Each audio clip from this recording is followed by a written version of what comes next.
Okay, I'm putting the finishing touches on the variable speed drill press upgrade.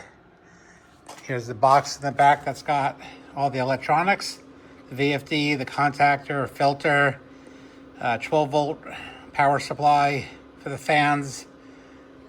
Up front, we got my control knob panel, which I designed and 3D printed. So hang on, start with it off.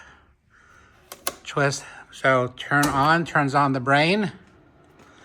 I have an LED RPM readout, but the magnet is missing, so that's not working at the moment. So I got the unit turned on.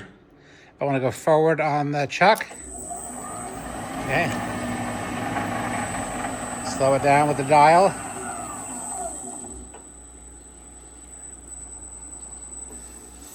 Yeah, whatever the RPM is, I can't stop it with my hand. Of course, I can go to off and then reverse. Up top, I've got, let's see, what speed is that? I've got that on with the second one there, top one up top. It's set at 1200 RPMs. I'm probably gonna put it somewhere in the middle of the range.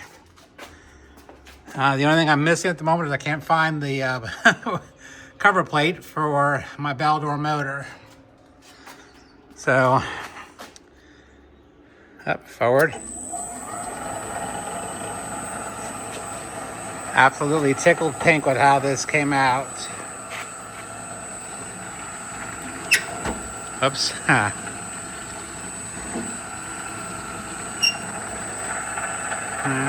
and